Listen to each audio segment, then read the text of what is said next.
This eclipse in Pisces asks you the burning question, what invisible desire am I ready to make visible? To help you answer this, I will guide you through the astrological threads of what you might expect at this time and how to weave them together, linking this lunar eclipse with both previous and future events in your life through Saros series and moon families. This is Celestia Astrology and I'm your host, Sonia. And if you find this helpful, you might be interested. I'm part of an astrology collective called Astrological Kairos of 5 really fantastic, great astrologers. And together we're presenting an eclipse workshop on the 13th of September, where we'll be going much deeper, each of us exploring different aspects, turning the jewel, looking at 5 different aspects of eclipses and helping you understand and work out for yourself what this eclipse means for you. The price of admission starts at $22. There'll be a link in the show notes, but also if you sign up to become a paying subscriber, there'll be a discount code that I'll send to you. If you sign up soon, you'll still have time to apply that discount. It is on a sliding scale, so you can pay what you like. And if you want to pay more and you think it's worth more than that, it'll be a 3-hour workshop. And the last hour, we will be delineating your own personal chart. So if you want to share your chart, we'll be going into smaller breakout rooms and looking at your own personal astrology. So each of us astrologers will be leading one group and we'll look at your own astrology and applying what we've covered in the workshop to your own charts to help you understand how the eclipse is showing up for you. So that's worth the price of admission alone. So you're actually getting a mini reading, but for that price, you'll be getting a workshop and the recording of the workshop. You'll be getting the slides and also a workbook, which we've worked on. We drafted the first workbook for the March eclipses, and for this series of eclipses, we are extending it. We're adding new content. So it's going to go much deeper, but also contain some of the content that we added before. So you've got a basic grounding in the Pisces Virgo eclipses, but moving it deeper and adding new information as well. So all in all, we think it's fantastic value. We hope that you do too. So back to the Pisces eclipse. On the 7th of September 2025, at 6:08 p.m. Universal Time, the moon will reach full visibility and brightness at 15 degrees of Pisces, before it's then plunged into sudden shadow and darkness. So this is not an ordinary full moon, but it's a total lunar eclipse. If you like, it's a full moon that's packing a punch. Eclipses can be catalysts for change, and they herald karmic and important beginnings and endings, and they accelerate our storyline. This Pisces eclipse is the second in a rare series of 3 lunar eclipses in Pisces, a sign that has been drawing our attention as planets crossed the boundary this year from Pisces to Aries and then returned, creating a cosmic stitch in the sky. Saturn is the latest planet to perform this dance, returning across the border from the fire of Aries into the otherworldly intuitive waters of mutable Pisces on the 1st of September. The series of 3 lunar eclipses we are experiencing in Pisces highlights a period which invites us into deeper spiritual reflection, surrender, and transformation. The Pisces-Virgo axis invites us to explore themes of service, spirituality, and the balance between the material and the ethereal. We are likely to explore questions and themes such as, how does being of service to others also reward and feed our soul? Are we so spiritual that we are detached from the material world? And if so, how can we ground ourselves in practical earthly matters? How do our dreams impact on our waking life? What links between the two can you see in your life, and how would you like to see them develop and grow? Symbolically, within the zodiac year of the Northern Hemisphere, Pisces season comes at a time at the end of the winter, when the warmth and light of the sun is beginning to take over from the darkness which is losing its grip. We start to enjoy longer days and look forward to spring, but we are in transition. We must prepare for the final release of the end of the entire zodiac cycle before we can be reborn anew with the rebirth that comes with the spring equinox as the sun enters Aries. It is a time to go within, reflect and release, so we travel lightly into the new. The moon is in Pisces while the sun is travelling through Virgo, the sign of the maiden who carries the scythe, reminding us of the loss of innocence and the need for the feminine to own her purpose and feminine powers, while being willing to cut away all that is inauthentic or is outgrown as the maiden prepares for harvest and symbolically to undergo the rite of passage of the transition into adulthood. As the moon is eclipsed in Pisces, its connection with our Earth is temporarily interrupted. Like a computer being switched off and on again, there is a sense of a reset, a death and rebirth much greater than that we experience with the new moons. Themes of surrender, introspection, and connection to the spiritual realm may be intensified. Pisces energy is often flowing and ethereal.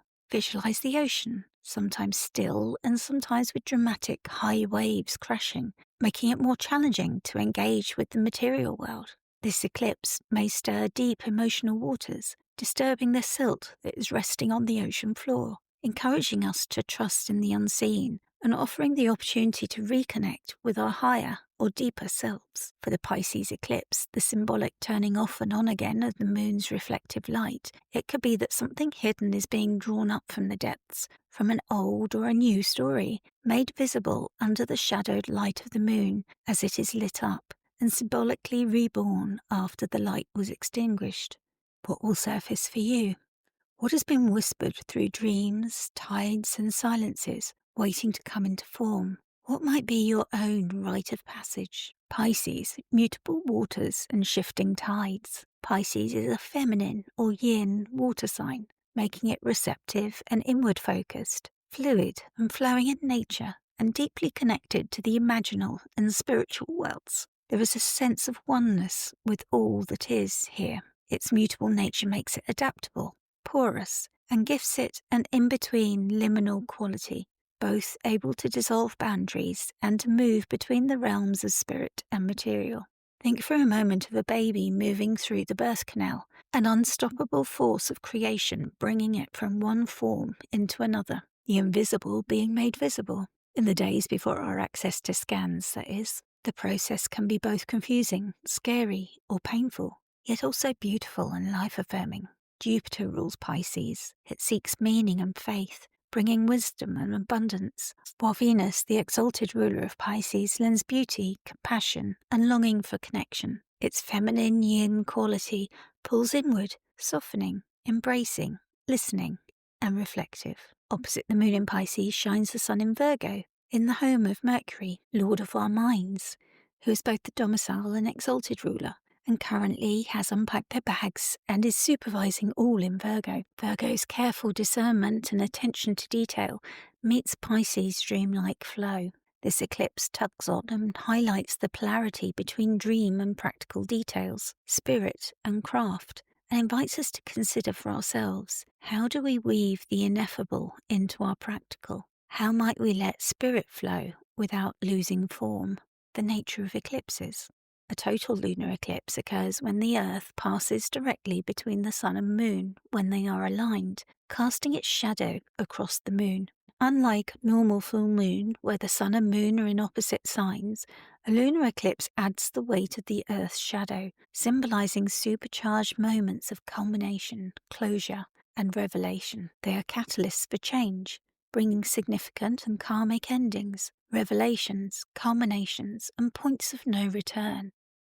What was hidden may surface dramatically, often tied to longer cycles that can help us to identify the themes to expect in our personal lives by looking at the past. More often they are a slow process of unstoppable change. Lunar eclipses highlight the need to release old patterns and beliefs, illuminating what must be let go in order to move forward. They may correspond with emotional and spiritual breakthroughs, bringing unresolved issues to light. Full moon alone is a time of heightened awareness, but during a lunar eclipse, this effect can be amplified and is more likely to have a longer-lasting impact on our lives. We may find that eclipses accelerate events, causing major endings, major beginnings, or shifts that may have been building beneath the surface for some time. Think of tectonic plates imperceptibly shifting, Once they have moved, they cannot return. This is most likely to impact you when the eclipse activates planets in your natal chart. For example, for this Pisces eclipse, if you have natal planets within 12 to 17 degrees of the mutable signs, Pisces, Gemini, Virgo, and Sagittarius. Also, if Mercury, Jupiter, the Sun or Moon is your Lord of the Year or your solar return ascendant ruler. This eclipse is the second in a trio of Pisces lunar eclipses, without any balancing solar eclipse. Normally eclipses come in pairs, but here the moon dominates. This suggests an intensification of the themes of feeling, intuition, our needs for nurturing, and collective tides that outweigh logic or clarity. The moon is speaking more loudly than the sun, drawing our attention, magnifying lunar themes, and possibly holding a message for each of us in the Pisces area of our charts, perhaps asking us to listen to the unconscious, the feminine, and the unseen, the eclipse cycle and moon family, past and future. This lunar eclipse is part of a Saros cycle, a repeating pattern of eclipses that recur approximately every 18 years. The Saros cycle organizes eclipses into families or series that span over 1,000 years. Each series begins with penumbral eclipses at either the north or south poles, then transitions through partial to total eclipses, before eventually ending with another set of penumbral eclipses at the opposite pole. This particular eclipse is number 41 of 71 events in its series 128. This lunar Saros series began in 1304 and is set to end in 2566. This Saros cycle brings a thematic recurrence of events and energies. For this eclipse, we can look back 18 years to see what was occurring in our lives in relation to the Pisces-Virgo axis, as similar themes may re-emerge. This also connects to the nodal reversal cycle, when the north and south nodes were previously in Virgo and Pisces, the opposite of the current nodal placement 9 years ago, echoing back to patterns and lessons from that time. Astrologer Bernadette Brady, in her book Predictive Astrology, The Eagle and the Lark, looks at the astrology of the first eclipse in each Saros series to predict the themes for the series. I look at her predictions more fully in the Asterosphere Kairos Eclipse Workshop on the 13th of September. And again, I've given the details of how you can register to attend in the show notes. She predicts that this eclipse brings to the surface long-term worries about loved ones, health, or responsibilities with paperwork, and it connects with the previous eclipse in 2007. So you may find themes from then that echo again now. In addition to the 18-year Saros cycle, we can also observe shorter lunar cycles for this Pisces new moon, such as the 28-day lunar month. So we would look to 2 weeks ago, the first Virgo new moon, or the 6 months between the Pisces new moon and this full moon. And then we have a much longer cycle, the moon family, bringing Pisces seeds from 2024. Astrologer Dietrich Pessen's moon family concept from Lunar Shadows 3 illustrates how lunations can unfold like a story over more than 2 years. This eclipse belongs to a Pisces moon family that began with the new moon on the 10th of March 2024 at 20 degrees of Pisces, which was when the seed was planted. The first quarter moon on the 8th of December 2024 at 17 degrees of Pisces would have been when there was some action, a challenge or a growth, some kind of pivot point. Then this full moon on the 7th of September brings some revelation, illumination or culmination. And then we can look ahead to the 8th of June 2026 at 17 degrees of Pisces, where there will be some integration, review and release. Decisions will need to be made on what to carry forward into the next cycle and in what form. If you have planets or angles, that's your ascendant, MC, ascendant or IC, near these degrees, that's 13 to 22 degrees of the mutable signs, which is Pisces, Gemini, Virgo and Sagittarius, and also the water signs, Pisces, Cancer and Scorpio, you may feel this cycle unfolding in deeply personal ways. Pisces lunations may often stir dreams, creativity, sacrifice and spiritual longings. Something seeded last March is now preparing to surface with power and visibility. And this may also apply if Mercury, Jupiter, the Sun or Moon is your Lord of the Year or your solar return ascendant ruler. Do you know what house Pisces and Virgo are in for your natal or birth chart? This will tell you more about what themes might arise. For example, if it's your first house, it will be all about yourself, your body, your image, and your health. If it's your fourth house, it will be more personal and private matters of home, ancestry, and if it's your seventh house about your relationship, it'll be more related to other people in your life that you have a close relationship with. And if it's your 10th house, it would be about your career and how you're seen out in the world. So if you know which houses Pisces and Virgo are in, you're better able to identify what themes will blend with the Pisces and Virgo significations. Personally, for you, you can book a reading with me to find out more, or with an astrologer or astro coach to explore this further. I have YouTube videos you can watch to learn how to cast a chart and to identify the houses, and you will find the links to those. So you can identify and highlight what themes to expect. And also my Astro Coaching workbook is available, which will help you work with and co-create with the lunations. You can either purchase it at a very low cost of £4 or download it for free when you upgrade your subscription to paid and financially support my work. The Deccan of Pisces too, the Net of Dreams. This eclipse falls in the second Deccan of Pisces, ruled by Jupiter and the Moon. Here we might find blessings as expansive faith and receptive imagination intertwine with the greater benefic Jupiter ruling the sign of Pisces as well as the Deccan to intensify its influence. We enjoy spiritual and material abundance here, with themes of success, wealth and pleasure, and the moon looks to ensure our needs are met. Austin Coppock names it the net, a web of wishes, prayers and dreams, which can catch both blessings and illusions as the invisible finds form. He notes that here we attempt to reconcile our understanding of the true nature of reality with the world as it is. It is thus a phase of finding harmony with apparent reality of things while living and embodying one's ideals. The challenge is to successfully bridge the two worlds and reach the available abundance. Kira Ryberg calls it contentment, finding ease in the catch, the harvest of faith. She writes that the pursuit of high and great matters in a philosophical sense is possible when all material needs are met, and there is time, energy, and space for the mind to roam, ponder, and ruminate on the bigger why questions of life. The Wild Way Oracle is named Wish Fulfillment. The card shows the happy minke whale, full after a successful day's dive.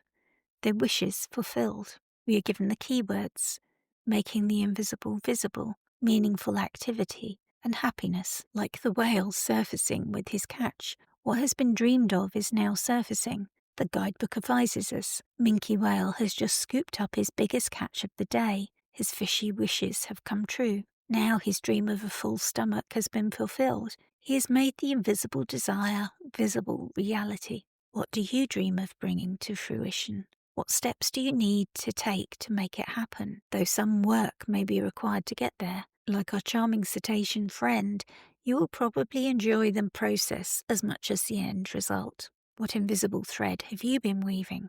What wish is ripening into visibility? And what work might you need to do? Tarot. The Nine of Cups, finding happiness. The Nine of Cups mirrors the themes of this Deccan. A well-fed, richly dressed man sits looking content before 9 golden cups. They might be symbols of emotional satisfaction, pleasure, and attainment. It is sometimes called the wish card, symbolizing the moment when desire becomes reality, bridging those two realms of spirit and matter. Yet in our happiness it carries a caution. We might reflect on whether we are content because we are truly fulfilled, or only because the table is temporarily full. This card invites us to express both gratitude and discernment, and maybe ask ourselves which wishes bring lasting nourishment and which dissolve like water in the hand. T. Susan Chang advises that here we must embrace surprise over expectation and embrace happiness by appreciating the unexpected.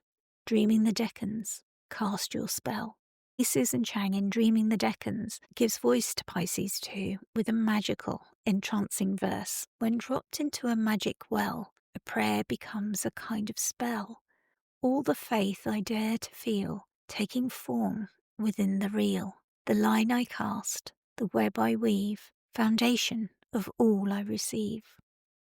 All things change. May fortune bless my world with health and happiness. Fate never ceases to evolve. Into pure joy we all dissolve. This is the heart of the Deccan, where we find Jupiterian faith woven into reality, invisible desires finding form. It is the net of wishes catching something solid. The astrological conversation. The sky around this eclipse deepens its themes and offers us nuance. Moon is with the North Node in Pisces, joined by Saturn, revisiting Pisces one final time before leaving for Aries in 2026. Saturn adds gravity and reminds us that dreams must be worthy and stand the test of time. What is surfacing may be an old story for release, may carry weight, responsibility, or even endings. The North Node represents an area of hunger for increase that we might never satisfy. Moon will soon be in an exact trine to its ruler Jupiter in Cancer, amplifying watery themes, faith, family, and emotional bonds, and ensuring the moon is fully resourced. Yet it is averse to Venus, meaning it cannot see the rays of light that Venus casts. Venus is Pisces' exaltation ruler, suggesting beauty, creativity, and ease may not be visible or accessible just yet. The Sun in Virgo shines close to combust Mercury. Normally combust Mercury would be weakened, but here and at home he is said to be in his chariot, meaning shielded, clever, and protected, travelling along with the Sun and not harmed by the intensity of the Sun's hot beams. Insights may arise in unexpected ways through problem-solving, details, or focus on craft. The Sun also sextiles Jupiter, creating a bridge of support and potential for opportunities to reach both luminaries. Uranus in Gemini forms a whole sign tense square to both luminaries, creating a T-square. This holds memories of the intensity of the exact square for the previous Virgo new moon 2 weeks ago. But things have moved on now, and this is the aftershocks. There may still be disruption, shocks, or sudden awakenings that what we thought we had caught may wriggle free, or a surprise catch may arrive instead. Journal prompts. What dream or wish from early 2024 is now surfacing more visibly in your life? Where are you seeking wish fulfillment? And does it truly nourish you? How can you balance Virgo's need for order with Pisces' need for flow? What invisible prayers have you cast into the world, which are ready to become real? How are you being asked to take responsibility for your dreams? Saturn in Pisces. Astro Coaching Insight. This eclipse asks you to consider, what are you making visible? Pisces dreams are beautiful, but without Virgo's grounding they can dissolve and be washed away by the ocean. Saturn's weight offers to cast an elder's experienced eye, giving advice to help ensure that only what is real endures. Coaching yourself through this time means choosing to actively participate in your wish fulfillment.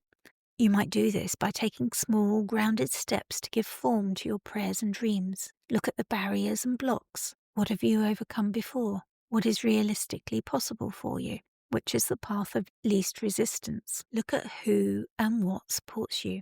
Then note down 3 possible steps forward and try taking one. If it doesn't work out, review why not and consider taking one of the others. If it does, make a note of what worked and why. Then see if you can identify 3 next steps. Move forward 1 step at a time. Don't allow yourself to be overwhelmed by the big picture. Pisces can get lost in the huge expanse of the ocean. Virgo can organize and sort the practical matters. Allow the Virgo to plan the steps and Pisces to offer the dream. Ritual suggestion. It is usually best to avoid rituals around the time of eclipses, as the energy we invite in can be unpredictable. Personally, I prefer to take a long soak in a salt bath with candles while I reflect on the stories and meanings of the eclipse. If you want to keep to your ritual practice, I suggest keeping it simple. For example, this water ritual. Fill a bowl with clear water. Place it where moonlight, or candlelight if cloudy, can reflect upon it. Write one wish, prayer, or dream you wish to bring into form. Place your paper beneath the bowl. Be aware that you will need to surrender to any surprising or unpredictable energy that the eclipse holds if you decide to proceed with this ritual. Bear this in mind when choosing what you are inviting in. My advice is keep it simple and for your highest good, or for the good of those around you. Sit quietly and watch the reflections ripple. Speak your intention aloud once more. Leave the water and your paper in the moonlight overnight. In the morning, pour the water back into the earth, returning the prayer to the cycle of life. Keep the paper on your altar or in your journal as a reminder of your unfolding work. And finally, The Pisces lunar eclipse offers a powerful opportunity for reflection, release, and transformation. As the moon's reflective light is shadowed in the mystical, renewing waters of Pisces, we are encouraged to surrender to the cycles of change, honor with gratitude the endings in our lives, and trust in the process of renewal. This eclipse invites us to connect deeply with our spiritual self, however that looks for you, to meditate on what we are ready to release, to embrace and allow the flow of life with compassion and grace. As the second in a series of Pisces eclipses that began in 2024 and will continue to 2026, this eclipse is the midpoint of a longer journey of spiritual awakening and surrender. You might view this as an opportunity to reassess or more clearly recognize the themes you have been working with since 2024. When we tap into the intuitive, flowing energy of Pisces, we can find the strength to navigate the challenges and opportunities that lie ahead. This eclipse in Pisces has asked you the burning question, what invisible desire am I ready to make visible? It is the net cast wide, the prayer taking form, the dream ripening into visibility while we hold the faith. Saturn asks us to be responsible for what we wish for, and Uranus warns us that the catch may yet surprise us. Remember that T. Susan Chang encourages us to embrace the surprise over expectation for the Nine of Cups. Eclipses are a time to surrender and trust. We can best use this time when we notice the omens and symbols around us as the universe intensifies communication. Keep any rituals very simple and be intentional about what you are inviting in, as eclipse energy is notoriously unpredictable. Build your foundations wisely. From T. Susan Chang, the line I cast, the web I weave, foundation of all I receive. Travel well, friends.